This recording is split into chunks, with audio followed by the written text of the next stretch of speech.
आज की जो हमारी क्लास है ना बेटा, that is related to a topic specific heat. पिछले कुछ दिनों से हम लोग सॉलिड स्टेट में बहुत कुछ ऐसा पढ़ रहे हैं, ठीक है ना, जो लग रहा था कि हम तो फिजिक्स की दुनिया में हैं भी कि नहीं है, ठीक है ना। तो आज जो है आपको थोड़ा सा फिर से फीलिंग आएगी कि यस, ये कुछ फिजिक्स है हमारे पास। तो आज जो मैं बात कर रहा हूँ बेटा, that is called specific heat. बिल्कुल बेसिक बातें करेंगे आज हम कि स्पेसिफिक हीट क्या होती है, कितने तरीके की होती है, क्या यूनिट्स होती हैं, डिफरेंट प्रोसेस के लिए इसकी वैल्यू क्या हो सकती है। All these things we will discuss in today's lecture and hope it will be quite interesting for you. देखो बेटा, बिल्कुल सिंपल सी बात शुरू करते हैं। मान लीजिए मेरे पास कोई भी एक ऑब्जेक्ट है, या समझ लो एक कंटेनर में मेरे पास वाटर है और मुझे इसे हीट करना है, ठीक है। अब जो मुझे हीट सप्लाई करूंगा मैं, ठीक है, डी क्यू से डिनोट कर रहा हूं। मान लीजिए डी क्यू जो है इट इज हीट सप्लाइड। अब ये जो हीट सप्लाइड है, हमने ये डिसाइड करना है कि किन किन फैक्टर्स के ऊपर डिपेंड करेगी। अगर हम बात करूं मैं मास की, मान लीजिए मेरे पास एक कंटेनर में 2 किलोग्राम ऑफ वाटर है, किसी दूसरा कंटेनर में मेरे पास मान लीजिए 4 kg ऑफ वाटर है। दोनों को मैंने सेम टेम्परेचर से हीट करना है। तो अगर मैं पूछूं कि किस केस में मुझे ज्यादा हीट देनी पड़ेगी, तो बड़ा मेरे ख्याल में ऑब्वियस आंसर है कि जिसमें 4 kg ऑफ वाटर, मान लीजिए दोनों का टेम्परेचर मैंने 10 डिग्री सेल्सियस से राइज करना है, ठीक है। अब मैं पूछूं कि किस केस में मुझे हीट ज्यादा चाहिए, तो I think everybody will give me answer. किसमें ज्यादा हीट चाहिए बेटा? 4 kg में चाहिए। 4 किलोग्राम। 4 किलोग्राम मास के अंदर मुझे ज्यादा हीट चाहिए। तो इट मींस कि जो हीट सप्लाइड होती है वो डायरेक्टली प्रोपोर्शनल टू एम होती है, mass of substance. It may be solid, liquid और गैस, जिसमें भी चाहे आप, किसी का भी आपको इंक्रीज करना है, ठीक है। चलिए हम एक दूसरा केस लेते हैं। मान लीजिए मैं मास को फिक्स कर देता हूं, ठीक है। मान लीजिए 2 kg वाटर है मेरे पास। मुझे एक तो इसका टेम्परेचर 10 डिग्री सेल्सियस से बढ़ाना है, एक बार मैं चाहता हूं 20 डिग्री सेल्सियस से राइज किया जाए इसका टेम्परेचर। और अगेन मैं पूछूं कि हीट किस में ज्यादा चाहिएगी, तो अगेन मुझे ख्याल में बड़ा सिंपल आंसर है। किस में ज्यादा हीट चाहिए आपको? 20 डिग्री सेल्सियस।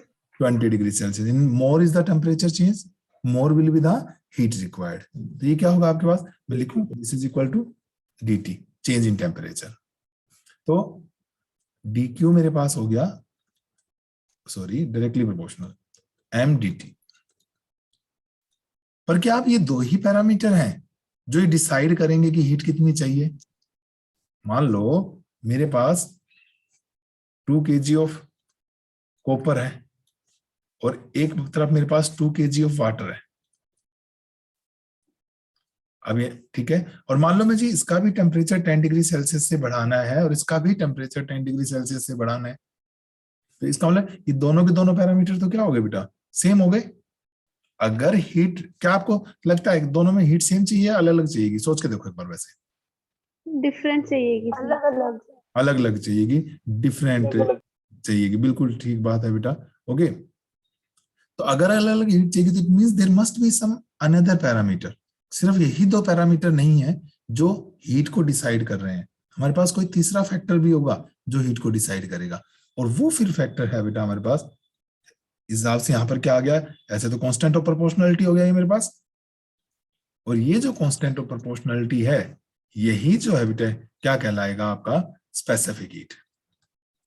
यस, एक स्टूडेंट ने, किसी ने रेज हैंड किया बेटा, कुछ पूछना है? किसी एक बच्चे ने हैंड रेज किया हुआ था अभी, मे बी बाय मिस्टेक हुआ हो।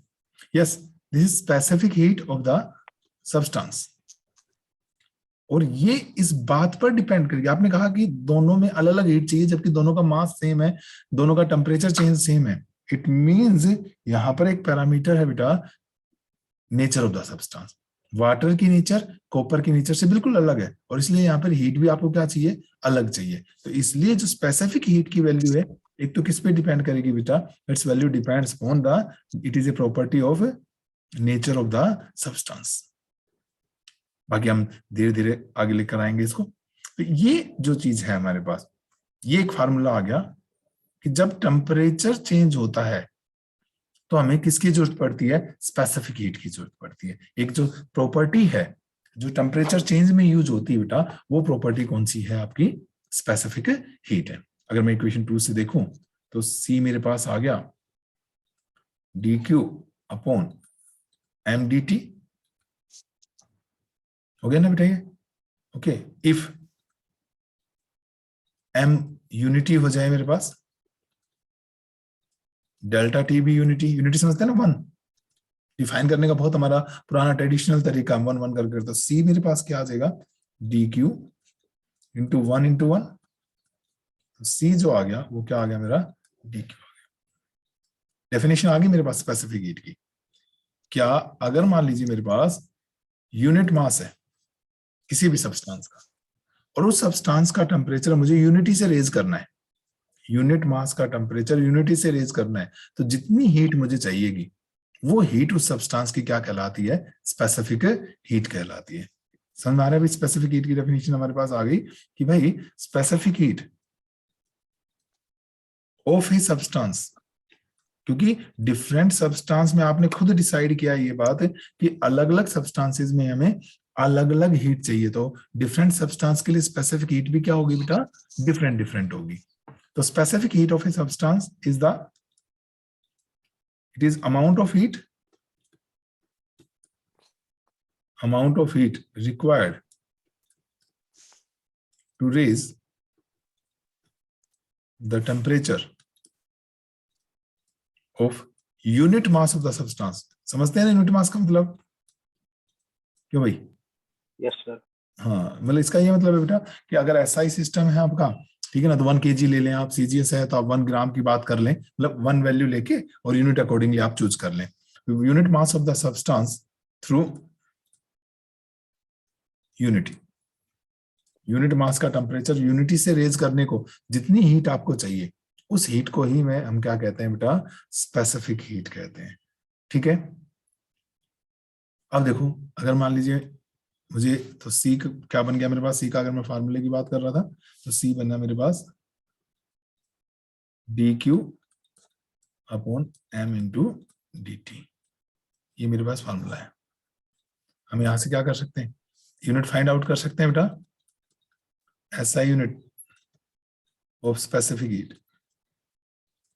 ध्यान रखें स्मॉल c है, एक्चुअली दोनों एक जैसे दिखते हैं, स्मॉल c और कैपिटल C। आपका हीट की SI यूनिट क्या हो जाएगी, जूल। यस, ये जूल हो गई बेटा। ये आपके पास क्या हो गया, kg, केल्विन। यस, और ये कैलोरी। और चूंकि ये चेंजिंग टेम्परेचर, पहले एक बार लिखते हैं, जूल पर केजी और पर केल्विन। ठीक है, नाउ एक बात ध्यान रखना बेटा, जब चेंज इन टेम्परेचर की आप बात करते हो तो चेंज इन टेम्परेचर जो होता है, चाहे वो आप केल्विन स्केल पर लें चाहे आप सेल्सियस स्केल पर लें, एक ही बात है। चेंज इन टेम्परेचर की बात कर रहा हूं मैं, ये नहीं कह रहा हूं कि सेल्सियस स्केल पर जो टेम्परेचर होता है वही केल्विन पे, वो तो होता ही नहीं सकता। वो तो आपको पता है कि हमें निकालना अगर है, केल्विन पर जो टेम्परेचर होता है वो होता है बेटा टेम्परेचर इन सेल्सियस प्लस कितना होता है, 273। हाँ 273.15 होता है, बाकी आप 273 भी बोलेंगे तो चलेगा काम। तो ये होता है। लेकिन अगर मैं मान लीजिए मैं चेंज निकाल रहा हूँ, चेंज मतलब डिफरेंशिएट कर रहा हूँ दोनों तरफ, तो ये तो हो गया temperature in kelvin scale, and this is change in temperature on Celsius scale plus 0। इसका डिफरेंशिएशन तो 0, इसमें तो कोई चेंज नहीं होगा। इसमें जो चेंज करेंगे अकॉर्डिंगली ये चेंज हो जाएगा, ये तो कांस्टेंट नंबर है। तो इसलिए मैंने बोला आपको एक बहुत इंपॉर्टेंट बात है कि change in temperature on Celsius scale will be equal to change in temperature on Kelvin scale, and that is why many times you will found कि इसकी यूनिट यूं भी लिखी होती है, जूल पर किलोग्राम पर डिग्री सेल्सियस, क्योंकि पर केल्विन और पर डिग्री सेल्सियस एक ही बात है। ठीक है बेटा, मतलब मैं ये फिर बोल रहा हूँ, इसका ये मतलब नहीं कि 1 केल्विन 1 डिग्री सेल्सियस के बराबर है, हो ही नहीं सकता। वो तो 273 का डिफरेंस है। पर if you raise the temperature by 1 kelvin or you raise the temperature by 1 degree Celsius, both are the same things. Okay, ये हो गया हमारे पास इसकी SI यूनिट होगी। अगर हम बात करें CGS यूनिट की, तो जूल का जो काउंटर पार्ट है हीट में, दैट इज कैलोरीज। वैसे तो अर्ग होता है आपका, पता है ना, एनर्जी के केस में जब जनरल बात करते हैं, पर हीट में स्पेसिफिक का हम बात करें तो क्या हो गया, कैलोरी, ग्राम, और ये तो टेम्परेचर का तो कोई काउंटर पार्ट है ही नहीं सीजीएस सिस्टम में। It's your choice whether you take it degree Celsius, मैंने बताया अभी, और केल्विन। तो दिस इज कैलोरीज पर ग्राम per degree Celsius. Okay, and 1 calorie, how many joules? 4.12. 4.12 नहीं बेटा, 4.18, 4.182 जूल। ठीक है, इसलिए राउंड ऑफ करके इसको 4.2 जूल भी ले लेते हैं हम, ताकि कैलकुलेशन थोड़ी आसान, थोड़ा सा डिजिट्स आगे पीछे हो गई थी आपकी। ठीक है, तो ये हो गया बेटा हमारे पास सीजीएस सिस्टम आगे का आ गया। स्पेसिफिक हीट जो होती है, हीट आल्सो, एक तो मैंने कहा नेचर ऑफ द सब्सटेंस पे डिपेंड करती है, कॉपर है, सिल्वर है, गोल्ड है, क्या है आपके पास। दूसरा जो है स्पेसिफिक हीट जो होती है बेटा, also depends on states of matter. मतलब अगर कोई सेम सब्सटेंस सॉलिड फॉर्म में है, वही सब्सटेंस लिक्विड फॉर्म में है, और वही सब्सटेंस आपका गैसियस स्टेट में, तो यू विल फाउंड कि स्पेसिफिक हीट जो होगी बेटा वो तीनों केसेस में अलग अलग होगी। मैं ये कह रहा हूं, जैसे यूं समझो आप इस बात को कि आपके पास जैसे फॉर एग्जांपल वाटर की बात कर लेते हैं, यू ऑल नो वाटर तीनों स्टेट में एग्जिस्ट करता है ना, आइस में भी होता है, ठीक है, आपका वाटर तो वाटर है ही, और ये वेपर फॉर्म में भी है। तो जो स्पेसिफिक हीट होती है वो तीनों स्टेट्स में अलग। स्पेसिफिक हीट मतलब 1 ग्राम आइस को 1 डिग्री सेल्सियस से राइज करना है आपको, it is requires something different heat than the heat required by 1 gram of water to raise its temperature by 1 degree Celsius. That is, specific heat of ice is not equal to specific heat of water, and which is not equal to specific heat of a vapor. ये कहना चाह रहा हूं, this is the meaning of state of matter. जबकि water ही है, वही water ice में, वही वाटर वेपर फॉर्म में, लेकिन स्पेसिफिक हीट जो होगी वो सबकी अलग अलग होती है। जैसे वाटर के केस में अगर आप याद करें, सिंपल वाटर की स्पेसिफिक हीट, वाटर की जो स्पेसिफिक हीट होती है बेटा, इट इज 1 कैलोरी पर ग्राम पर डिग्री सेल्सियस, या पर केल्विन मैंने कहा था। कैलोरी को जूल में अभी आपने कहा 4.2 जूल पर ग्राम पर डिग्री सेल्सियस।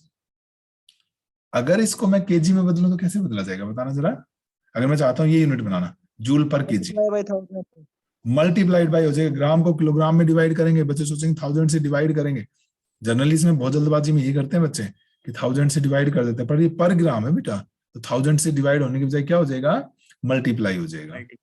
तो ये हो जाएगा बेटा 4200 जूल पर केजी, और पर केल्विन लिखो या पर डिग्री सेल्सियस, मैं बता चुका हूं आपको, दोनों एक ही बात होती है, कोई फर्क नहीं पड़ता इस बात में। कोई दिक्कत किसी को इसमें, बात समझ में आई भाई? यहां तक कोई दिक्कत? बेसिक स्पेसिफिक हीट होती है कि यूनिट मास का टेम्परेचर यूनिट से रेज करने के लिए जितनी हीट मुझे चाहिए वो हीट उस सब्सटेंस की स्पेसिफिक हीट कहलाती है। ठीक है, अब हम बात करें कि एक टर्म होती है बेटा मोलर स्पेसिफिक हीट। मोलर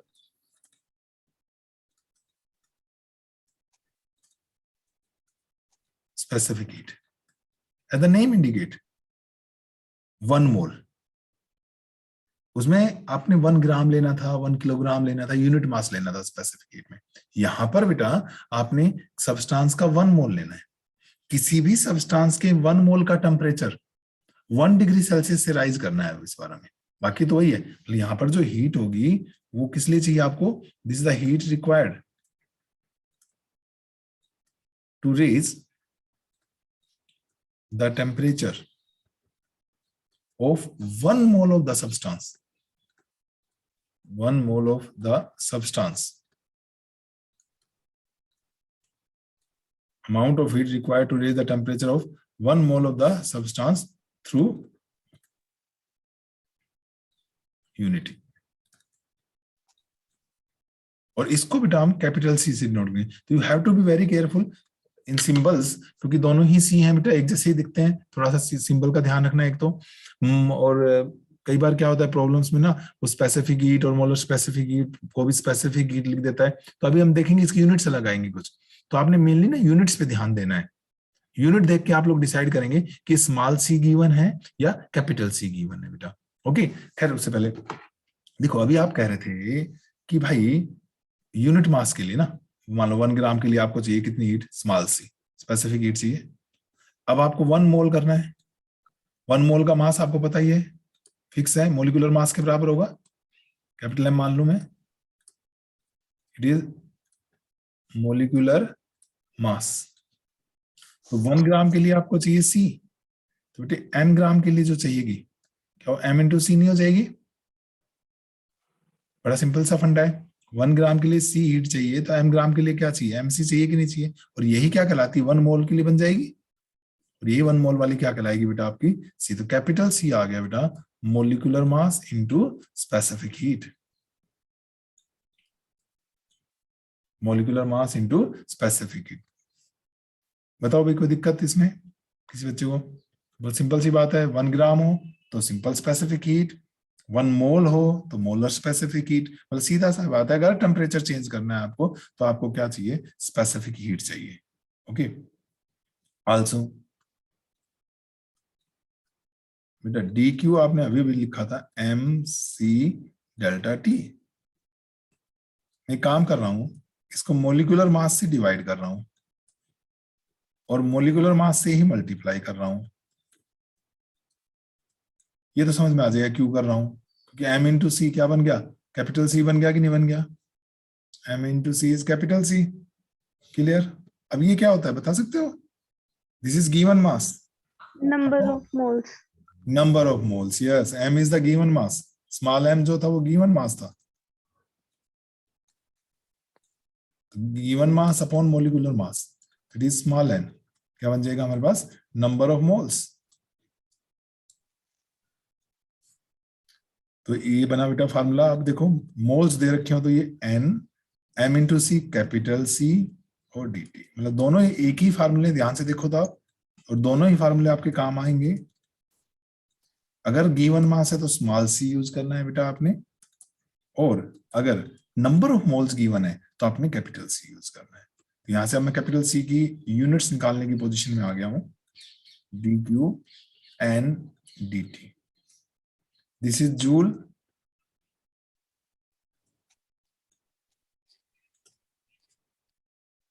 मोल, एन खाली। कई बार बच्चे पता क्या करते हैं, ये बोलते हैं कि सर जूल पर केल्विन। मैंने कहा भाई क्यों? सर ये तो नंबर है। भाई ये खाली नंबर नहीं है, ये कोई पाई जैसा नंबर थोड़ी कि छोड़ दिया, ये नंबर ऑफ मोल है। एंड नंबर ऑफ मोल तो अपने आप में एक क्वांटिटी है कि नहीं है? अगर आपने कभी बहुत +1 क्लास की बात करूं मैं आपकी, तो आपने वो पढ़ा होगा, 7 फंडामेंटल यूनिट्स से शुरू करते हैं हम फिजिक्स को और केमिस्ट्री को। तो वहां 7 फंडामेंटल क्वांटिटी में मोल आती है कि नहीं आती, बताओ? मोल 1 ऑफ द 7 फंडामेंटल। तो इस खाली तो बेटा इस एन को छोड़ना नहीं है, इस एन को कंसीडर करना है मोल में, और इसलिए इसकी यूनिट बन गई joule per mole per kelvin. ठीक है, तो मैं ये कह रहा था, वो बहुत बार ना यूनिट देता है, specific heat of this gas is this one. तो अब हमें खुद सोचना है, अगर जूल पर केजी है, per kelvin, per KG it means small C है, joule per mole per kelvin है, it means capital C given है। हमें ये यूनिट से डिसाइड करेंगे, और सीजीएस यूनिट में इसका काउंटर पार्ट बस जूल का तो है कैलोरी, मोल का कोई काउंटर पार्ट नहीं है बेटा, मोल का मोल ही रहेगा। हाँ केल्विन केल्विन लिखो, कई लोग बस सेल्सियस लिख लेते हैं, वो मैं बता ही चुका हूँ, कोई फर्क नहीं पड़ता। वो तो कहीं भी जहां केल्विन इनवर्स है वहां डिग्री सेल्सियस इनवर्स, ये डिग्री सेल्सियस है, ये सी सेल्सियस का है, ये मोलर स्पेसिफिक हीट है। ठीक है भाई, तो यहां पर हम हीट सप्लाई कर रहे हैं ताकि टेम्परेचर बढ़े। अब क्या है कि जब हम बात करें, अगर मैं स्पेसिफिकली गैसेस की बात करता हूं बेटा, गैसेस को अगर हम हीट सप्लाई करते हैं, टेम्परेचर बढ़ेगा नो डाउट, ठीक है ना? और अगर टेम्परेचर इंक्रीज करेगा तो it will affect volume also, it will affect pressure also. और इसलिए केमिस्ट्री वाले जब याद करो बेटा, अगर आपने गैस लाज की मैं बात करूं तो जैसे मान लो चार्ल्स लॉ पढ़ते थे आप, याद है चार्ल्स लॉ? क्या होता था चार्ल्स लॉ? Yes sir.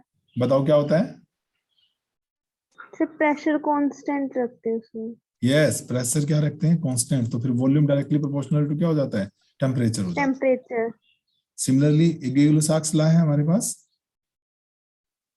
उसमें क्या कांस्टेंट रखते हैं? एक बॉयल्स लॉ होता था टेम्परेचर कांस्टेंट, ऐसे तुक्का मार दो। चार्ल्स लॉ में प्रेशर कांस्टेंट, तब क्या?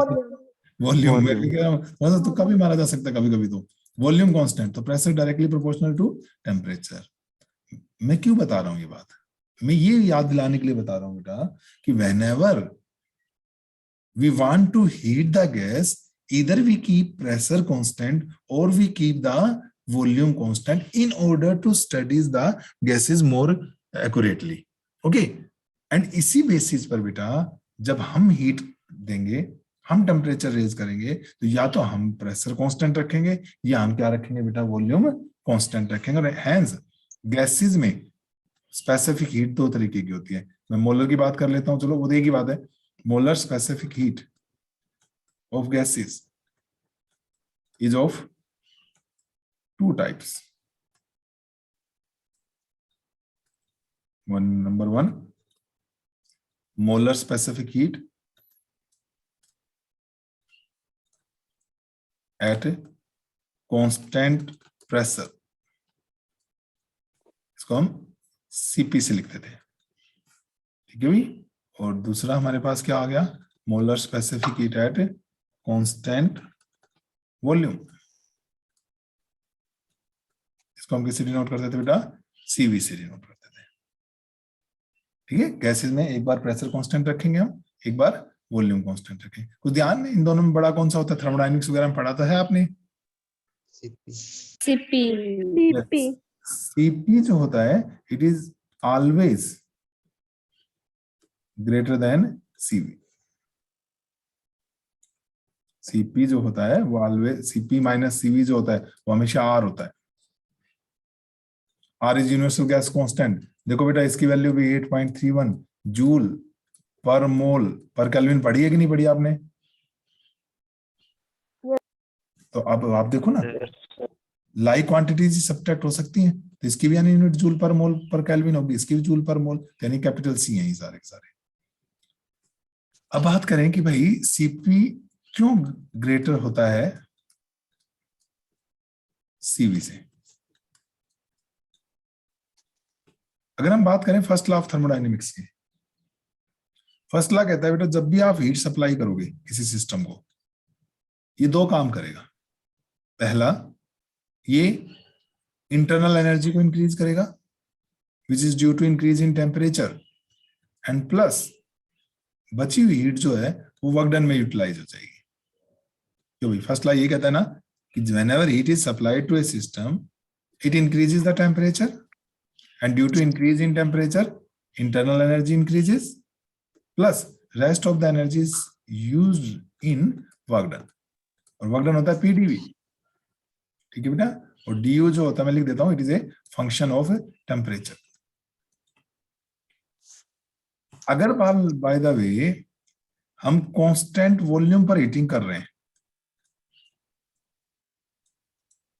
हम हीटिंग इस ढंग से कर रहे हैं कांस्टेंट वॉल्यूम पे, तो व्हाट इज डीवी?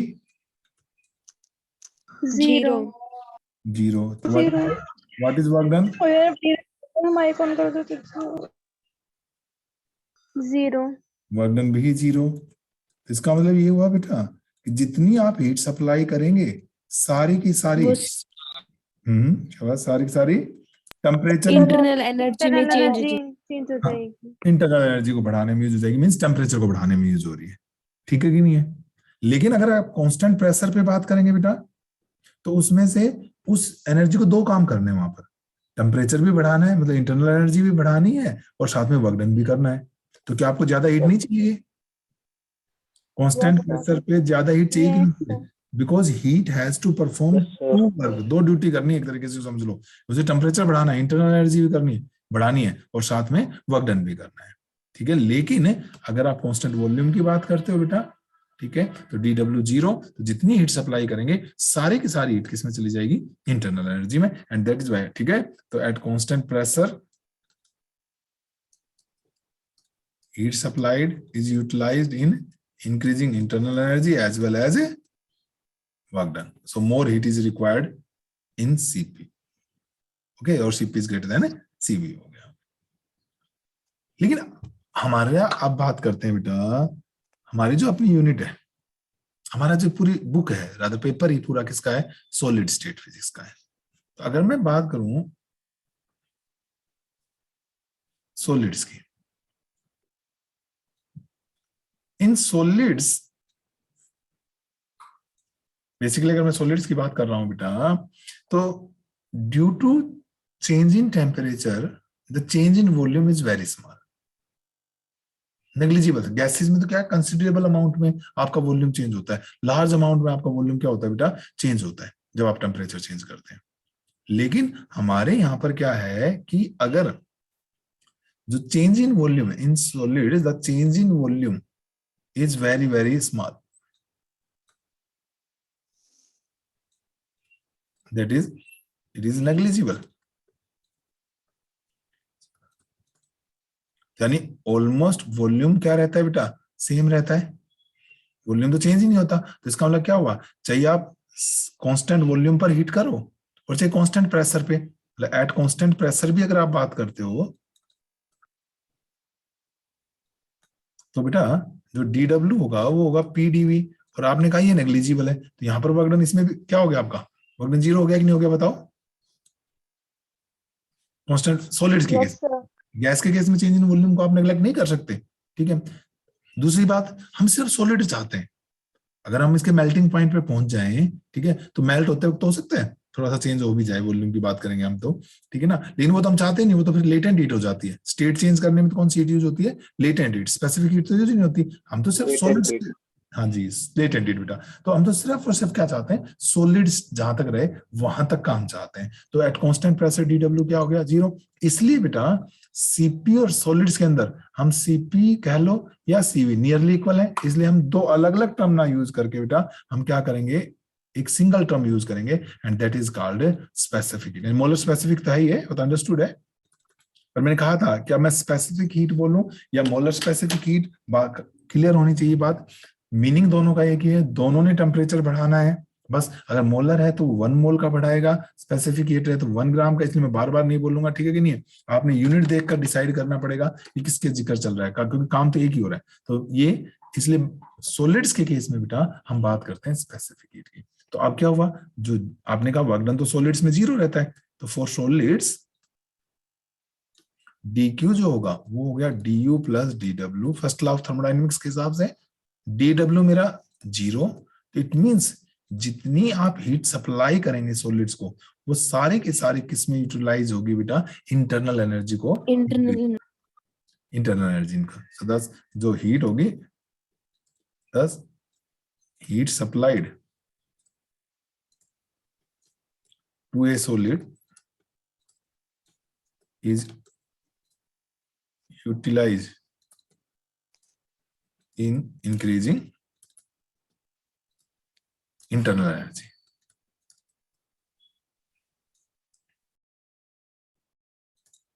ठीक है बेटा, अब क्या क्या होता है देखो, सॉलिड्स में भी हमारे पास, अगर मैं मान लो मेटल्स की बात करूं तो 2 तरीके के एटम्स हैं। एक फ्री एटम्स होते हैं जिनकी वजह से आपकी इलेक्ट्रिसिटी कंडक्ट करती है, एक अपनी स्टेट पे। देखो हमारे पास पहले तो लोग सोचते थे जो हमारे जो एटम्स हैं बेटा, ठीक है कि नहीं है, सॉलिड्स में वो फिक्स पोजीशन पे होते हैं। पहले तो ये समझते थे कि सॉलिड जो होते हैं वो फिक्स पोजीशन पे होते हैं, बट नाउ डे ये क्लियर हो गया कि यहाँ पर जो सॉलिड्स के अंदर भी एटम्स होते हैं वो लिक्विड और गैस की तरह बिल्कुल फ्रीली तो मूव नहीं कर रहे होते हैं, बट वो क्या कर रहे होते हैं बेटा, अपनी मेन पोजीशन पर क्या कर रहे होते हैं, वाइब्रेट कर रहे होते हैं। ठीक है, क्लियर ये बात ओके। तो ये जो होता है, एक तो जब हम हीट सप्लाई करेंगे तो वो हीट सप्लाइड बेटा क्या करेगी, इन लैटिस वाइब्रेशंस को इंक्रीज करेगी, यानी energy due to lattice vibrations का कंट्रीब्यूशन बढ़ जाएगा उस केस में। तो एक तो इस वाली जो चीज आएगी, तो इसको हम बोलते हैं सॉलिड्स में एक टर्म हो जाएगी lattice specific heat. Lattice specific heat समझ में आया किसकी वजह से आएगा? इट इज, मैं इसको लिख रहा हूँ सी लैटिस। अरे रे भाई, क्लास ले रही हूँ। वेरी गुड बेटा, माइक का भी ध्यान रखा करो। बंद करो भाई। चलो इधर देखो, लैटिस स्पेसिफिक हीट जो है बेटा सी लैटिस। क्लियर है ये वाली बात? Is it okay? मैंने कहा कि ये एटम्स के जो वाइब्रेशंस हैं उनको बेटा मोर फ्रिक्वेंटली करेंगे, उनका एम्पलीट्यूड बढ़ाएंगे तो उसकी वजह से एक एनर्जी बढ़ेगी। दूसरा मैं बात कर रहा हूं उन इलेक्ट्रॉन्स की जो फ्री हैं, मेनली मेटल्स में होंगे। अगर आपके पास है, मेरे पास इंसुलेटर्स है, नॉन कंडक्टिंग मटेरियल है, तो उसमें तो कंट्रीब्यूशन वैसे ही खत्म हो गया, ठीक है कि नहीं है? तो मैं बात कर रहा हूं कि इलेक्ट्रॉन्स विच एनर्जी एक्वायर करके क्या करेंगे, अपनी लोअर एनर्जी स्टेट से एक्साइटेड स्टेट में चले जाएंगे बेटा। यानी दूसरा जो कंट्रीब्यूशन आएगा वो हमारा क्या आएगा? Electronic specific heat, C electronics.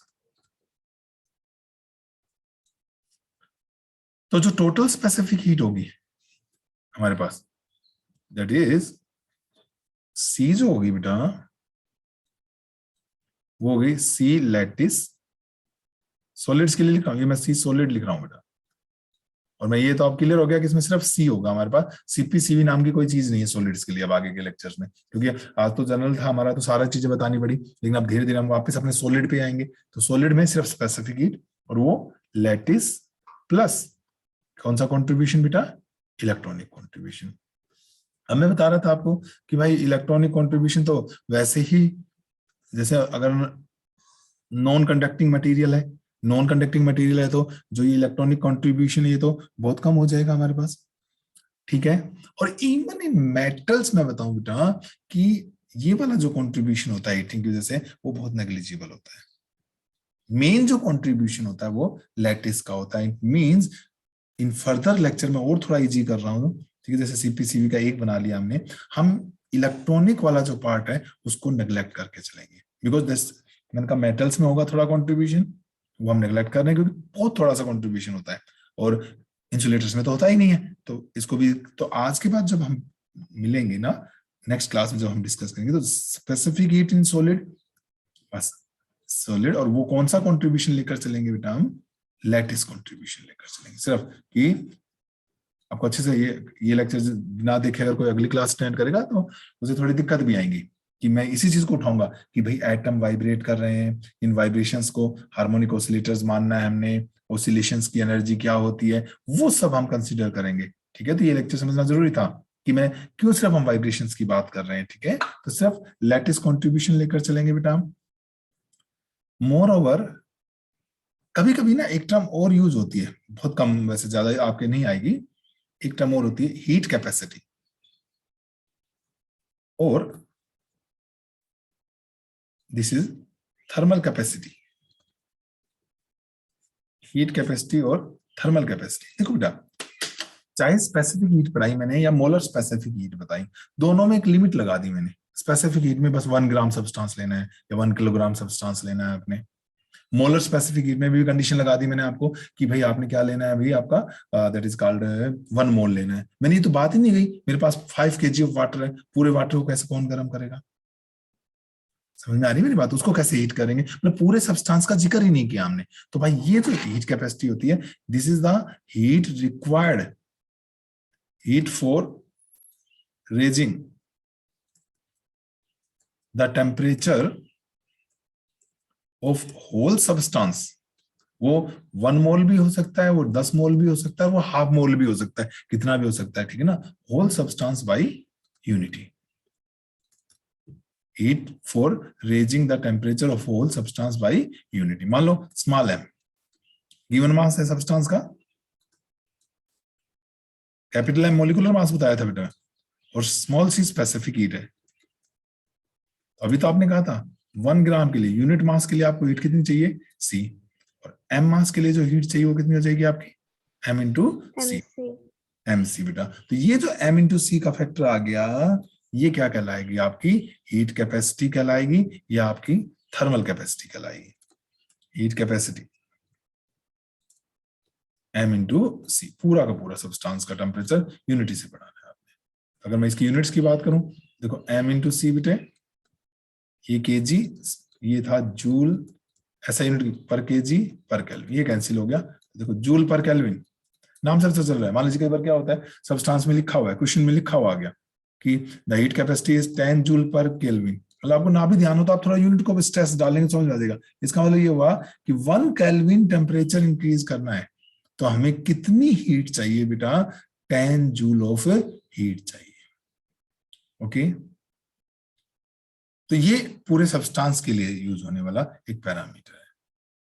तो अब इसके बाद जब हमारी नेक्स्ट क्लास होगी ना बेटा, नेक्स्ट, तो उसमें मैं आप लोगों को क्या करवाऊंगा कि डिफरेंट साइंटिस्ट ने कौन कौन सी थ्योरीज दी हैं, कैसे कैसे स्पेसिफिक हीट सॉलिड्स की कलेक्ट की है, अलग अलग साइंटिस्ट का कंट्रीब्यूशन है जो हम अपनी नेक्स्ट वीडियो में डिस्कस करेंगे।